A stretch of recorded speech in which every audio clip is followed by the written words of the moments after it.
It's Adrienne here. Thank you very much for joining this afternoon over your lunch hour maybe. And I'm going to get going here. So we've published the 21st Child Poverty Report Card again. In this webinar, I think we have about a dozen or so people online right now. Thank you all for coming. The intention of this is to just familiarize you quickly with the data in the report and the recommendations as well, and what it has to offer. At the end of each, as I go through each fact sheet, I will pause and ask for some questions, maybe clarifying questions. You can type them in, but if you have some bigger questions about how we're going to use this or key messages for government, etc., we could get to some discussion time at the end. So I'll move quickly through a lot of data. Some of it is not new to you, perhaps, and some of it may be new to you. I want to just thank our partners, first of all, in producing this report card there. This is quite a group effort, so big kudos to Spark BC because they do the maps and help with the data crunching and lots of things. Of course, we have national partners at Campaign 2000, and there are 7 other provinces that have released report cards this year at the same time. And then financial support from United Way of the Lower Mainland, Vancouver Foundation, and a number of our members organizations who are unions like the Teachers Federation, Hospital Employees Union, Health Sciences Association, BCGEU, and our thanks to Van City Community Foundation who give us an office home, and Van City who support us as well. So very, very much a group effort, and lots of support also in the crafting of the report from a lot of our coalition members this year. So in the introduction to the report card, we have some pictures there in the slide of a recent action we did on the steps of the ledge, which was a fostering change public demonstration we did to raise support for youth aging out of care into poverty, so a relevant issue. But certainly this report card, we have an opportunity this time. We want to change this story. The stats this year look a lot like the stats last year and the year before that. And so we really want to change this story. And we have an opportunity now with the new government that said because our overarching recommendation is for a comprehensive poverty reduction plan for the province. And we've got that promise from the new government that they will legislate a plan in 2018. So we're very happy to hear that, and it makes us more optimistic. And we also know that the federal government has been working and has plans to introduce or to publish a poverty reduction strategy. They've been doing bits and pieces of it already through different pieces of legislation as well, including the Canada Child Benefit, the new one that kicked in 2016. So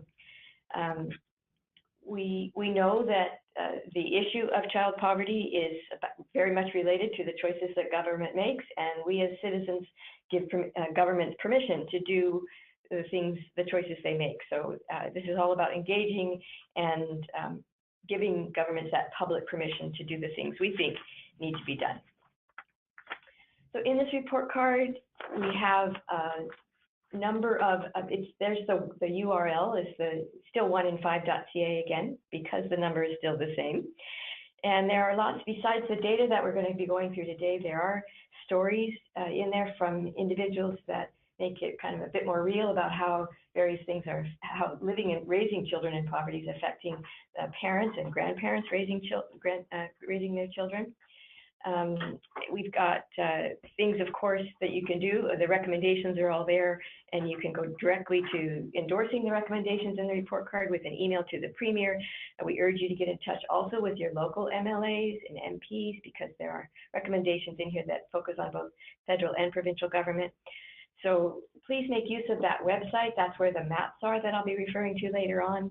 And then on that, there were speeches made that you might want to watch. We had them filmed at the launch on Tuesday, and they will be up on the website, on the Still 1in5 website eventually. And also we'll be posting some additional shareables and things you can use in social media. So it's a bit of a work in progress still to get all the tools up there, but please keep checking back to use. And we'll post the slides as well from this webinar so that you can use them if you're wanting to do a presentation in your own community. So diving into the data a bit here. So first of all, in fact sheet 1, we see again that 1 in 5 children are poor, which is the Still 1in5 website, why it still works. And as the graph shows, you can see there we show the all ages poverty rate, and that children have a higher poverty rate than the overall population. So 15% of BC people are, including children, are poor, but 18% of children 0 to 17 are poor.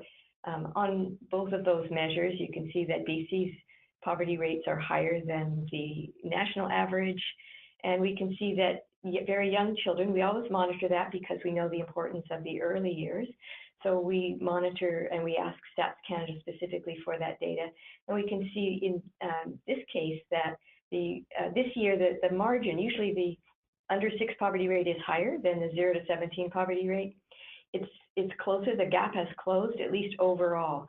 When we look more closely at different communities, we can see that gap still is a bit, it's higher in some communities for children, young children, and we want to keep closing that gap, and then of course bring the whole rate down.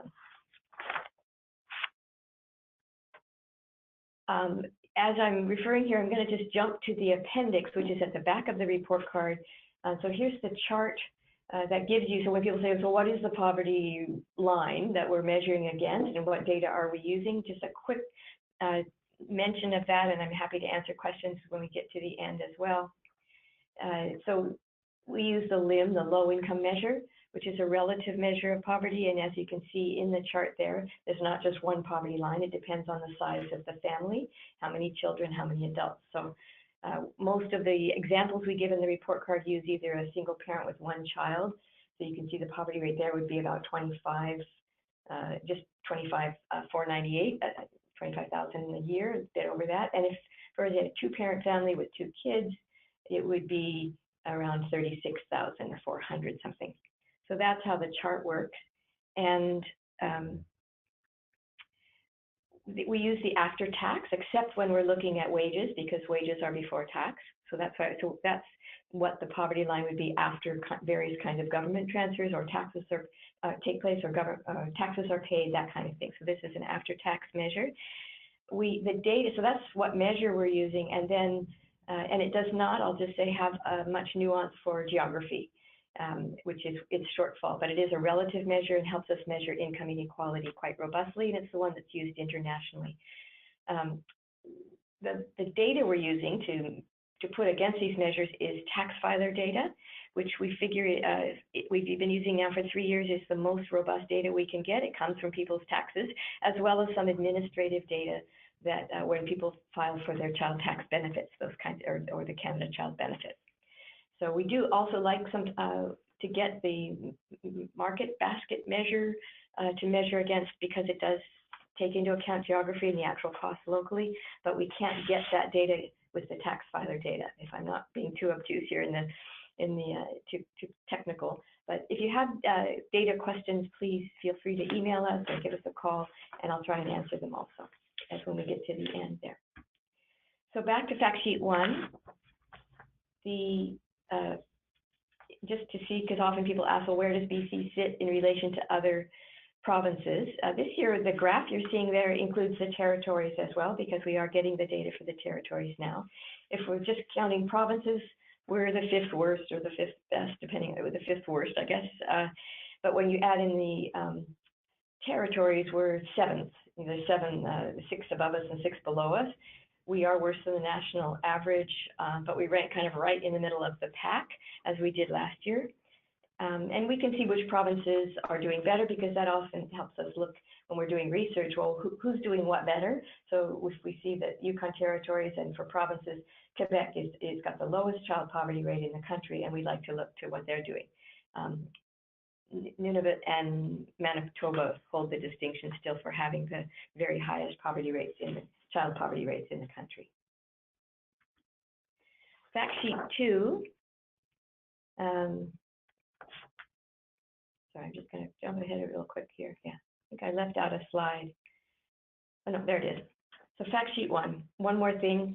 When we say 18% of children are poor overall, we know that is kind of a big number, and it doesn't show you which groups of children are overrepresented in those child poverty stats. And so we were very grateful finally that the long form census was restored, and the 2016 census data gave us up-to-date data on on these overrepresented groups. You'll notice that the graph there says 18.4%. When we use census data, it's a little different than the tax filer data, so it's a tenth of a percent different than the other data we show in the report card, but nothing particularly material. So overall, it's 18 or just over 18 for the province, for all children in the province, the poverty rate.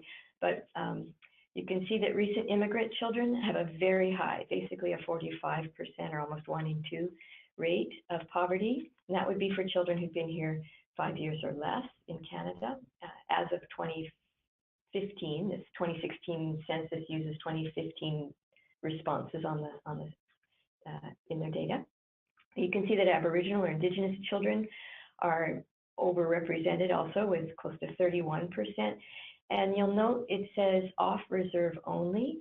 So this is an anomaly that we're not happy with, and we keep talking to Stats Canada about this, that they do not include on reserve First Nations children in their low-income stats that they put out, and their reasoning for that we don't quite agree with. They argue that because there's substantial in-kind transfers such as subsidized housing or banned housing on First Nations reserves, or that there's barter economies or lots of hunting from farming or fishing or that kind of thing. Therefore, they don't think the relative measures that they're applying would be accurate. We disagree that and what we perhaps agree that there may be different economies on reserve, but we certainly disagree with the lack of account or some other. So we're working with partners across the country to urge Statistics Canada to work with Indigenous communities and on-reserve communities to make sure those children get counted, because otherwise we certainly think it underestimates poverty among Indigenous children in BC. Visible minority, as they're called in the data, or racialized children. So these children who've been born in Canada perhaps or not, again, a higher poverty rate at 23%. And another one noted in the bottom of the slide there, the poverty rate for lone parents. Now this is a Canadian stat, we couldn't get the BC stat, but for lone parents with disabilities who have children under the age of 25 is over half of them, 53%. So all of these stats point to the systemic issues that create child poverty and create high poverty rates for these particular groups.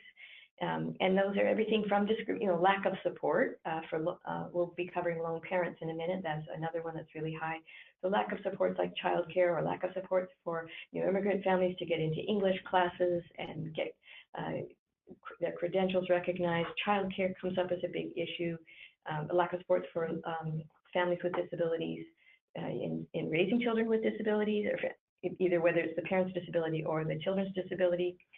And then just straight out discrimination in employment and housing, affecting racialized and immigrant groups and Indigenous children and families as well. The legacy of colonialism obviously has a big footprint in creating this data. So on to fact sheet 2. We can see we track this over time because there was a promise in 1989 that the House of Commons, this is after we signed the UN Convention on the Rights of the Child, or around the same time, and there was a resolution in the House of Commons in Parliament that said they would eliminate child poverty by the year 2000. And so we always mark that date, 1989, and look at what was the child poverty rate then and what is it now. And you can see that we still are trending in the wrong direction over those 26 years. It's gone up, so not a good trend. And when we look at it in this graph, you can see that it's come down, that the poverty rate for children in BC and in Canada has come down incrementally, I would say, over the last, this is marked from the year 2000, so over 16 years. In BC, it went from about 25%, so 1 in 4, to 18%, about 1 in 5. So that's a very slow rate of decrease.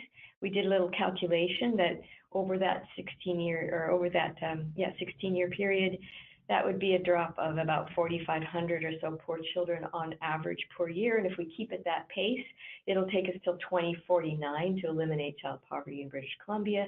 And that's a whole generation, another generation of children. So that's why we keep highlighting the urgency, because we know that even 1 year in poverty affects children's health and well-being.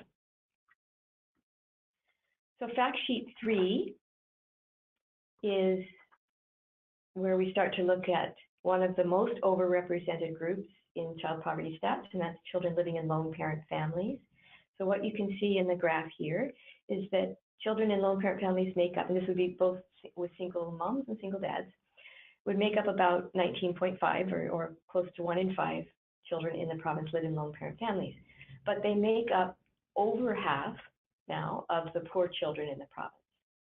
And that's something new, since they used to be just under half, but since so they haven't made up over half of the poor children since 2005, even though the percentage of children for the graph on the left has been going down. So it used to be over 20%, now it's under 20% of children live in lone parent families, but their rate of poverty is going up. So that's how we get to this graph, which shows that you have a 1 in 2 chance, basically. And this, again, over time, this is a stat that has not moved very much. It used to be quite a bit over 50%. Now it's just under at 47.7% in 2015. But basically, still half of children living in single-parent families are poor, which means they have their risk of being poor is 4 times that of a child being raised in a 2-parent or a couple family, which is down at 11.2%. Still too high, but really dramatic difference between those 2 family types. And again, we are higher than the national average. There's another graph not shown in the slide here in the report that shows that BC's percentage of on both these family types of child poverty is higher than the national average. And there's some other data that when you get into large lone parent families, so a single parent maybe with 3 children or more, the poverty rate for those families is actually 59%, so way over 1 in 2.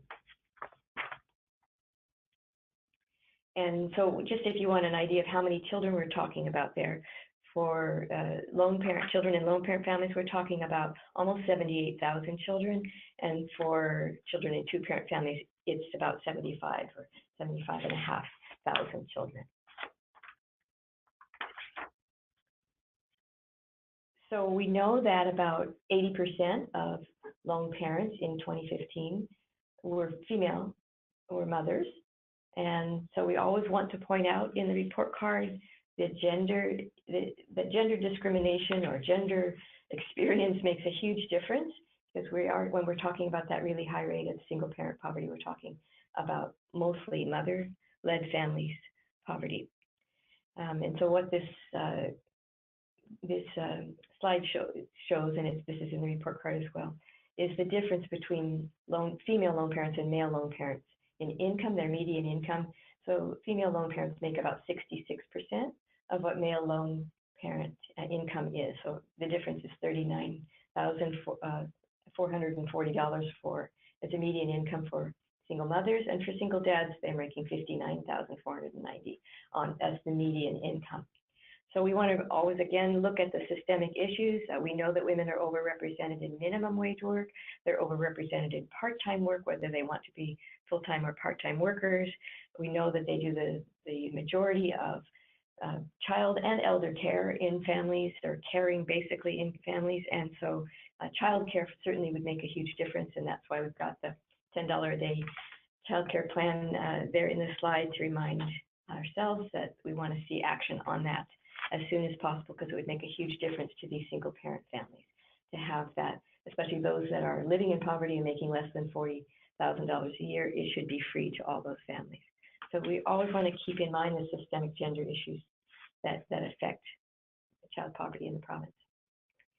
Also in fact sheet 3, this is new data this year because brought to us by our friends in Parent Support Services Society, the issue of grandparents raising grandchildren.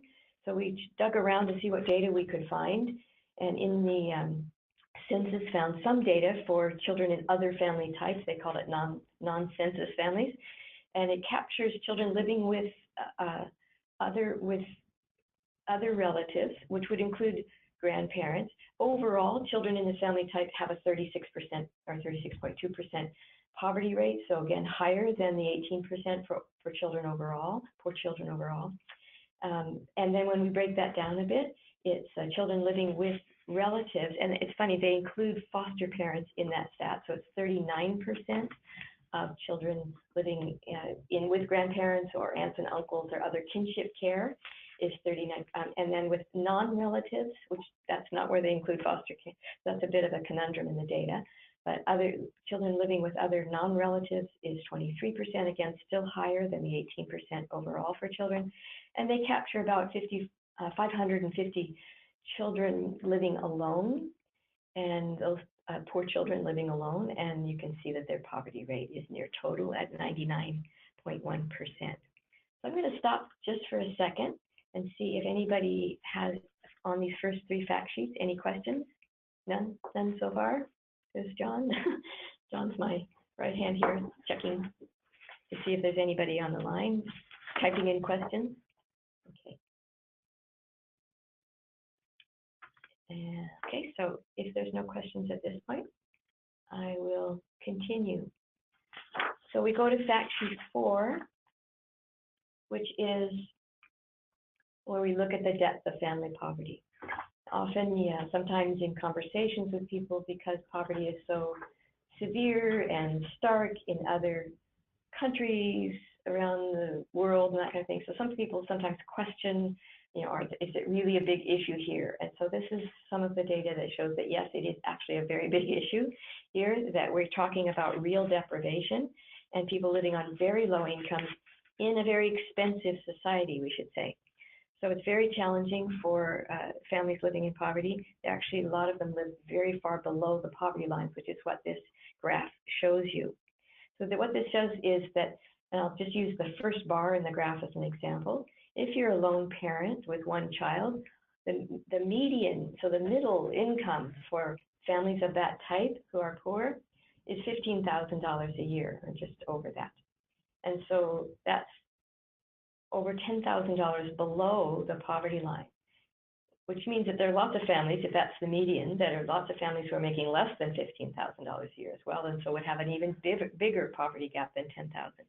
And you can see across the graph there then for other family types, the largest gap is for a couple family with only one child. They have a gap of over $12,000, a poverty gap of $12,000 below before they get up to the poverty line. So this depth of poverty is quite severe, and all family types are at least 10,000 or more below the poverty line. And poverty lines are not what we're aspiring to, actually. We're actually aspiring to get families over the poverty line, but let's start with at least getting them up to the poverty line. And so the impacts, and many of you on the call will know this, but I just want to highlight them here. What we highlighted in the report card this year, a bit where other than the stories, this is where the stories make a big difference. If you want to read the families who shared their stories with us, both on the web or in the print version of the report card. But so homelessness and hunger are two really big outcomes here. We know that children have, 1 in 3 food bank users are children. When the national homelessness count, or the local homelessness, actually the Metro Vancouver homelessness count was done this year, it counted over 200 children, 201 homeless children under the age of 19.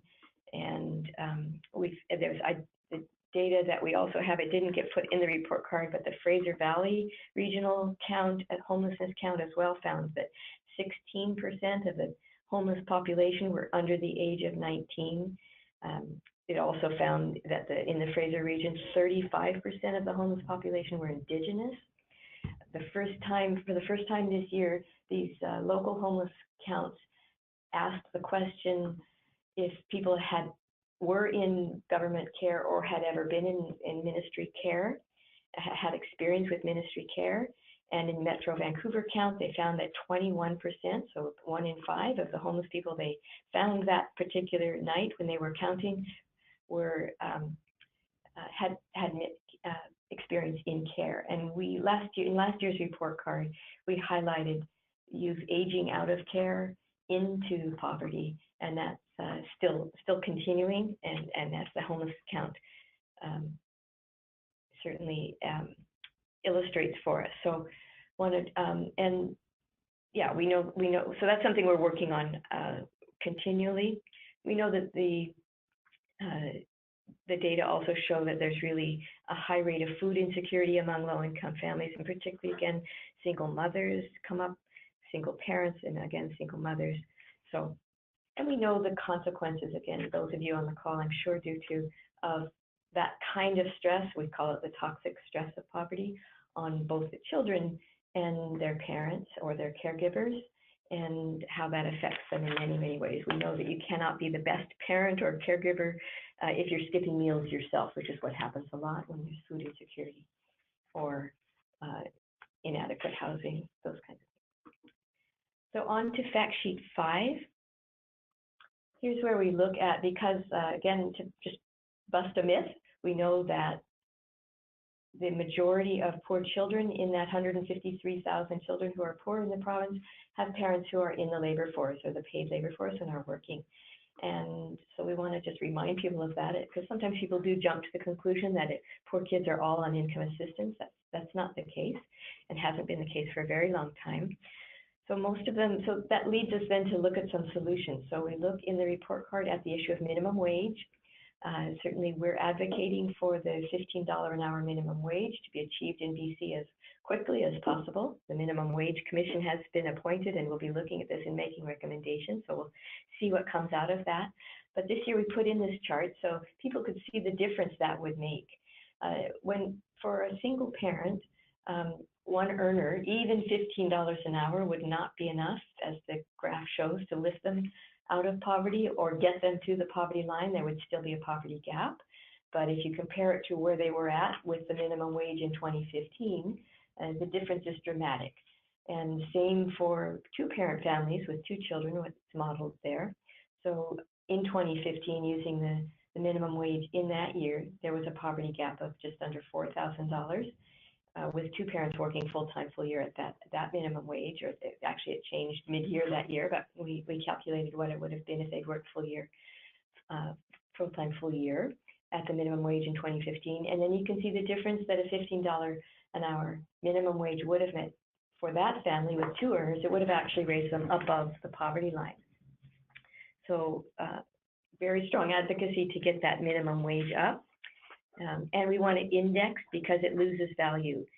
So a lot of us work in jobs that allow some indexing, and certain other benefits like seniors pensions and stuff, Canada pension plans are indexed. We want the minimum wage also indexed. But of course our interest is to get people over the poverty line and out of the stress of poverty. And so we focus on and host a living wage for families campaign. And here in fact sheet 5, we have a graph in the report card that looks at, so how are we doing on that? I mean, we know that that's a voluntary campaign we run, and we certify living wage employers, and we have getting close, I think, to certifying 100 living wage employers in BC right now. But the stats still show us that back in 2015, here's what the living wages were. So ranging from about $17.27 in Abbotsford Mission up to $20.68 back in 2015 in Vancouver, Metro Vancouver. And that you can see the percentages there, so that anywhere from 20 to 34% in those 5 sample communities of families. We model this on a couple family with couple families with any number of children, and there you can see that a good 1/5 to 1/3 of families in those regions were not making a living wage while they're raising their children. So always want to keep our eye on that, because that is actually our goal, is not just to close the poverty gap with the poverty line, but to get children out of and families out of the stress of living in poverty and let them have a living wage, which allows them to participate in communities. Because basically wages, so what we're outlining here is that wages have not kept up with the rising costs of that families are facing, and that's shelter and childcare and food and transportation and all of those things. So living wages is the goal. In fact sheet 6, so I mentioned that children on income assistance are not the majority of poor kids, but certainly we don't want to forget about them. There were about 33,000 or a little bit over that on average children on income assistance or disability assistance that parents were on in the social assistance system at any one time in 2015, and they are in deep poverty as well. So what we've done in this graph is model 2 types of families. lone parent family with one child, or a couple family with 2 children. And you can see, and again, so when we're figuring total welfare incomes, it's not just what they get on their welfare check. It includes the checks or the income they get from the Canada Child Benefit and GST credit, those kinds of things. So their total welfare income is what we call it. For those 2 family types there, you can see is either 12,000 some odd for the lone parent family with 1 child, and for the other family about $14,000, which leaves them with a gap in the red part of the graph there below the poverty line. So the income, I did that wrong. The 12,000 is the BC income, and then the red part, you can see the federal part for each of the 2 families. So their total welfare incomes are actually, for a lone parent, would be about 18,000 when you add the red and the blue parts together, leaving them still just under $7,000 below the poverty line. And for the 2-parent family, their total welfare income with all their government credits and whatnot would be, still leaves them with a gap of about $13,000 below the poverty line. So again, always looking to get the welfare rates up. We'd like to see them up significantly. Doubling would probably be good. It's great that they've gone up $100. It's great that a lot of the things like child support and the tax benefits are no longer being clawed back from families on income assistance. That has reduced the depth of their poverty a bit, but it's still not enough. Those rates need to come up and especially because it's split between shelter and support, and shelter rates are just so far below what most families have to pay for shelter or for rent that they are digging into their food budget or keeping their heat off and that kind of thing in order to try and manage. We also do this split between federal and provincial just to try and point out to people that that the federal government has tripled its share of welfare incomes over the 26 years we've been monitoring this, since 1989, and it really, so the provincial government could still step up a bit more on that. So then we get to fact sheet 7, and this is where we have a lot of maps this year, thanks to Spark. They've been wonderful in doing this for us. So we look at the regional districts. The map you can see in the slide there is the regional districts all around the province. And you can see that 23 out of 29 regional districts had at least 1,000 children living in poverty. And you can see the rates there. When you look at these on the website, you can blow them up so the numbers and print is a little larger, and you can see how your area is doing. But basically, you can see quickly, darker areas mean higher poverty rates. So you can see the rate.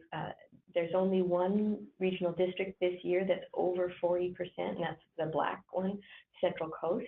But there's some with a very dark gray. There's a good another 3 of those at least that, and those would be, I think, Stikine, Mount Waddington, and Skeena, Queen Charlotte regional districts all have poverty rates in the area of like 1 in 3 or around that 1/3 area.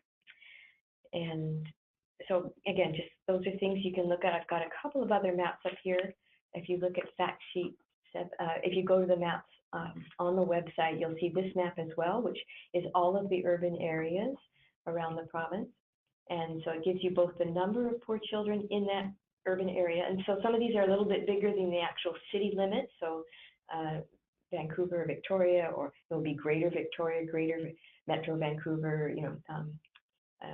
these are what are called CMAs or CAs, so Census Metropolitan Areas or Census Agglomerations, for a lovely word. So they're a little bit larger than the city limits, but they give you an idea of what these urban areas have, numbers of children and their poverty rates. And so you can see, you can look up those, and there's some charts this year as well that are, when you go to the page that has all the maps, scroll down to the bottom and you'll see, if you want to see where your urban area ranks compared to other urban areas, they're ranked by both the number of poor children or the poverty rates and that kind of thing. So we've got some graphs and charts there. Just to point out here again that Port Alberni, Duncan, and Prince Rupert were the urban areas with the 3 highest poverty rates in the 27 to 28 or over poverty rate for children in those areas. And the lowest areas were in Fort St. John, Squamish, and Victoria. There tends to be a bit of a, when you look back at the other map, you'd see that the eastern part of the province that borders on Alberta tends to have lower poverty rates. Some of that is Alberta money, I would say, coming into those communities, or people who work in the tar sands or in the oil sands industry in Alberta, and some of them, so you can see some of that difference there, and the coast tends to have the higher poverty rates. So here's one more example of a map, which is, and then I won't show any more, but so just to point out that Metro Vancouver had about 76, almost 77,000 poor children, which represents about 50% of the poor children in the whole province. So that's where a good half of them, of the poor children, live in Metro Vancouver. You can see again by the dark and light areas which neighborhoods or areas have concentrations or higher poverty rates. There are altogether 15 additional maps on the website that have individual municipalities, urban areas around the province showing their individual census tracts. This is new from last year. So if you're in Nanaimo or if you're in Vernon or wherever, you can see the urban area for I think Vernon might be in with Kelowna, I'm not sure.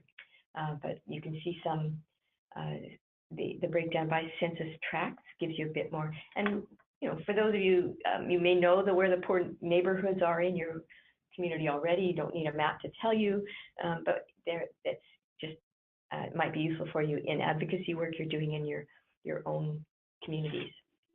So, yeah, so we have those there. And please let us know if we can get any other data to you. We're in the process of creating community profiles for all of the regional districts, and we'll have a set of slides that you can access on the website. We'll get that posted soon.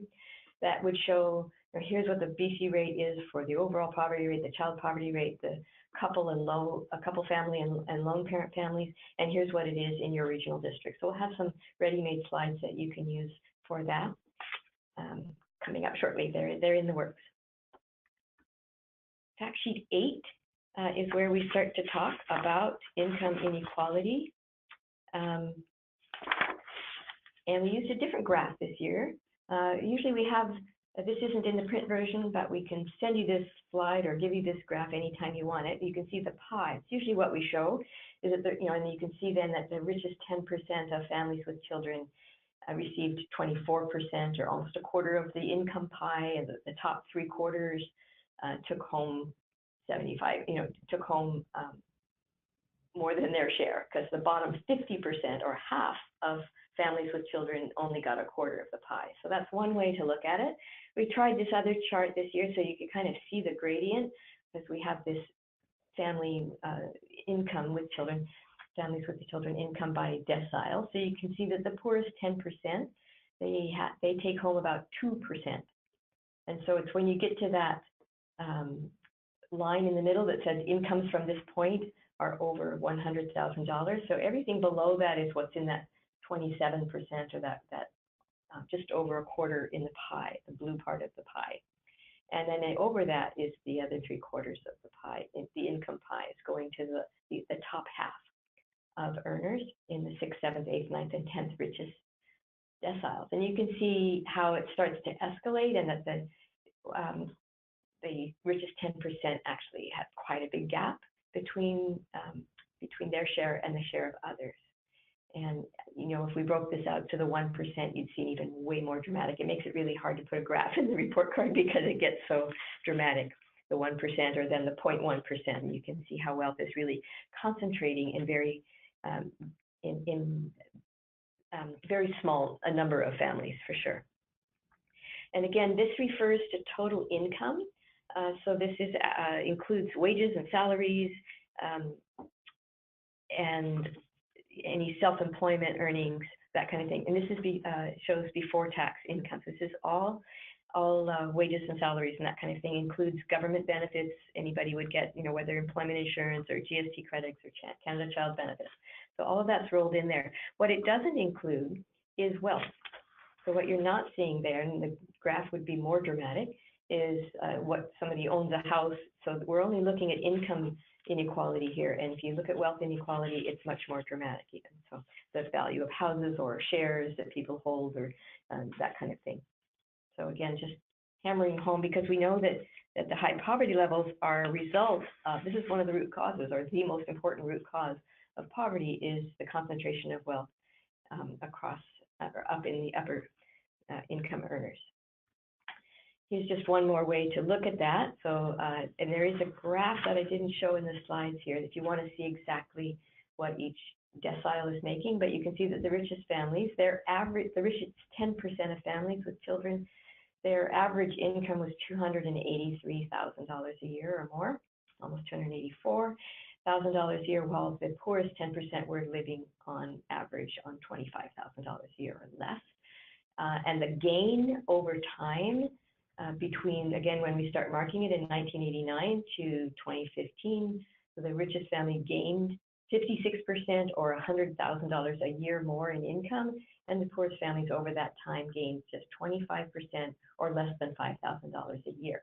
So just another way that might make it more graphic for you to see what the difference is. The gap between the top 10% and the lowest 10%, the top 10% make about 11 times what people in the lowest 10% make.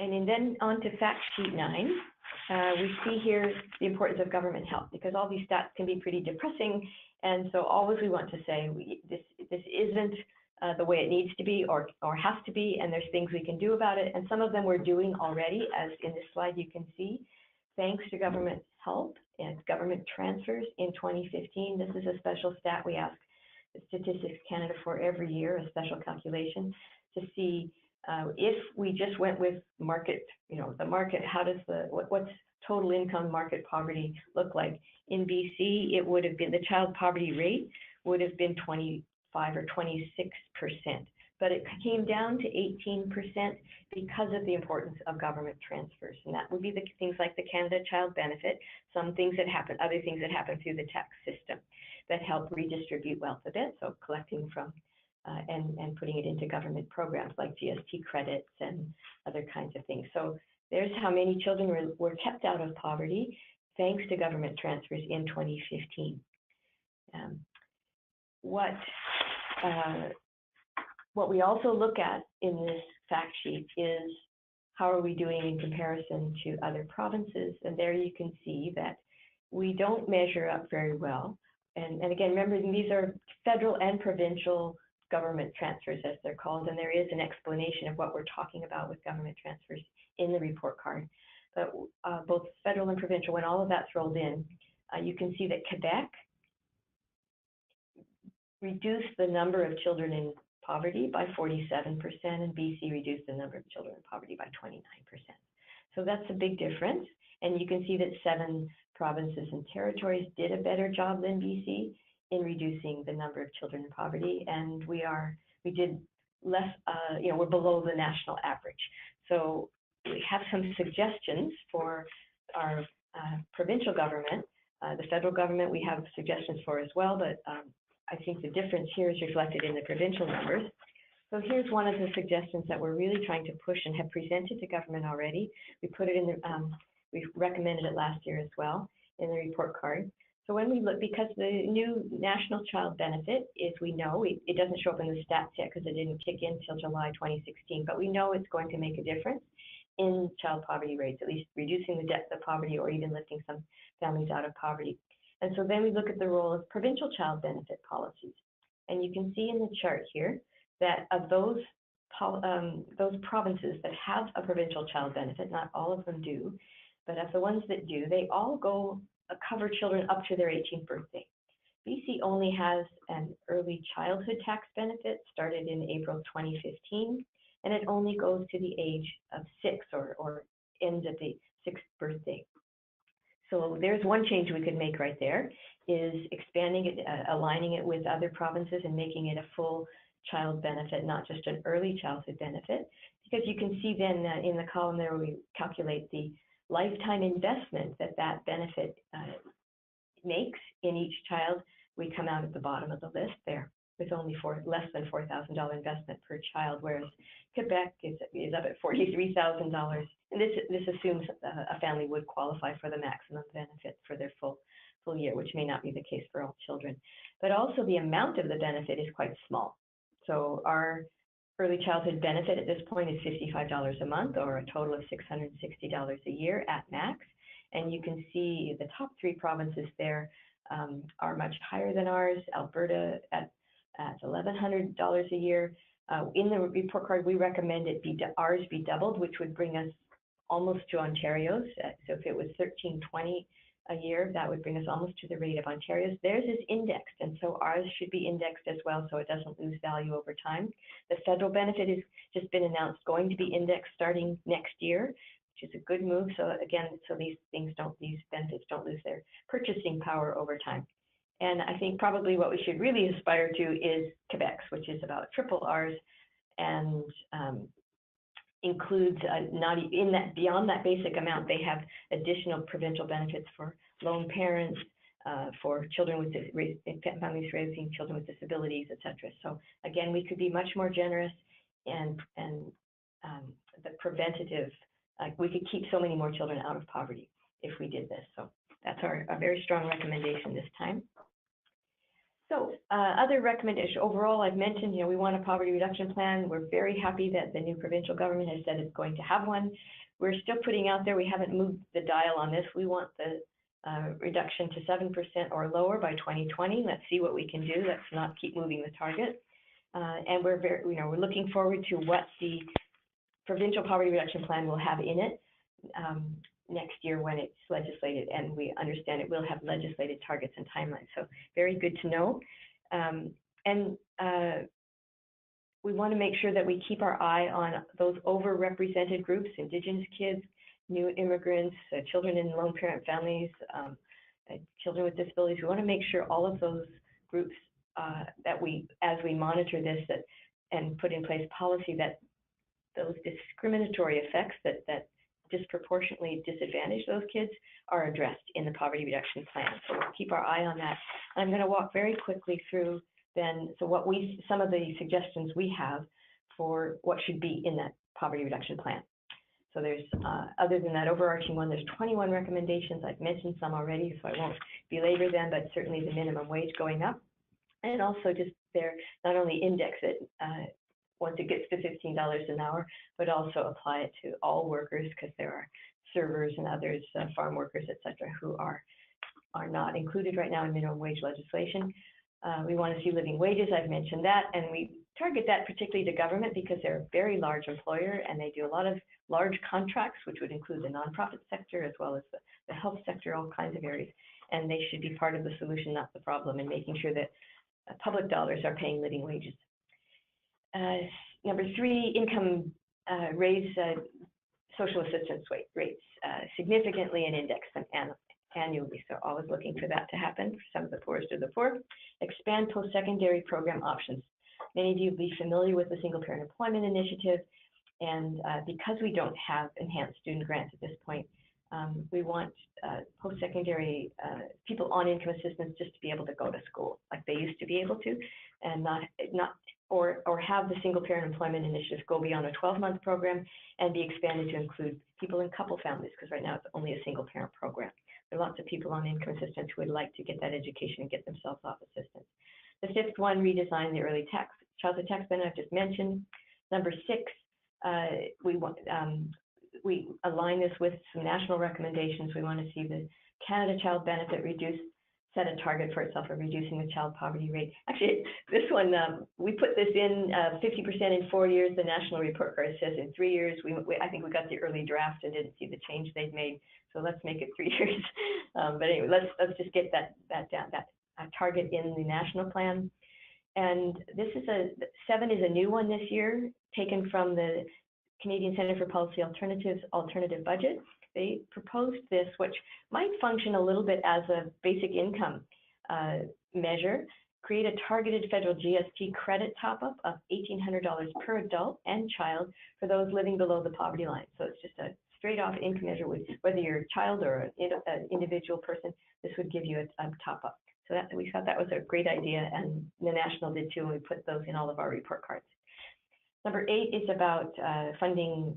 This is a shortened version of the full recommendation, but certainly we know that Canada's Human Rights Commission has ordered Canada to stop discriminating against on-reserve First Nations, child welfare payments, education, health services, all of that. So we want to see compliance with that Human Rights Tribunal decision immediately, respecting Jordan's principle, making sure, I think they're starting to move on that, make sure that children, First Nations children are getting the health care and other kinds of assistance they need.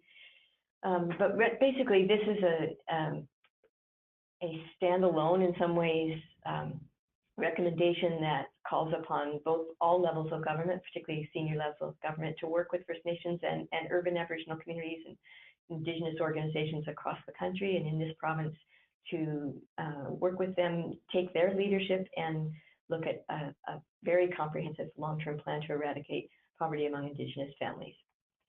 Number 9, I think I've mentioned several times, we want to see the $10 a day childcare plan implemented. We know government's working on something, whether it's called the $10 a day plan is of less import to us at First Call, I think, than that it be an affordable childcare plan and universal for all, including children with disabilities, and just make it a much more comprehensive plan. Enhanced maternity parental, this is one aimed federally at the EI system. We want to see maternity and parental leave value increased, and there's some specifics around that I don't think I have time to get into now. Again, focusing in number 11 on youth aging out of care. There's a whole suite of things we can do there that we're working actively on so that they don't age out and that they have that solid financial support up to the age of 25. Oops, where did I go? Oh, I did something. What did I do? There we go, sorry.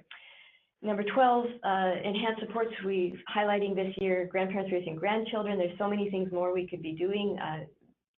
Kids in kinship care are not getting the supports they need, and a number of those families we saw in the stats are living in poverty. So we want to see that and not claw back the children's benefit when grandparents turn 65. That's a federal issue. Again, a bunch of issues around why immigrants are overrepresented in child poverty stats around language, training, access, that kind of thing. Transportation loans, we're still working on that one. Refugee transportation loans, they still haven't ended that, charging refugees for their plane fare. K-12 education, we know education is a key to reducing poverty, so we want to see the public education system well funded so that it helps mitigate inequities. We want to see, again, a bunch of stuff around student debt levels and access for low-income students to post-secondary education as a path out of poverty. Number 17, enhance employment insurance, because it's been whittled away over time and families can't live on it. They often end up on income assistance. A lot of stuff around housing, which I won't go into, and we're not housing experts necessarily here at First Call, but we really need to see that the crisis in affordable housing addressed by all levels of government. We want to see healthcare. We had a call this morning just from a parent who has no access to a prescription drug that is would be life-changing for her daughter. So there's some real inequities in the way a lot of that our universal health coverage doesn't cover prescription drugs, dental care, and eye care in the same way it does for other families. And public transit, this is new this year. Hearing this so much from families that they can't afford, if they're very low income, to buy bus passes or tickets, and so they're stuck. They can't get on transit. Kids can't get to school in a lot of low income families. So we want to see, we're proposing, there's a transit review going on now that we urge people to participate in, certainly in the lower mainland, for minors, and free transit for minors and reduced fee for low income families. And then let's look at that tax system to make sure it's fair and reduces income inequality. So there's our information on how to get a hold of us. I'm sure most of you can find us easily. And I don't know if we have any time for questions. We're probably close to the end here. If there are any questions, John's just going to let me see them quickly here.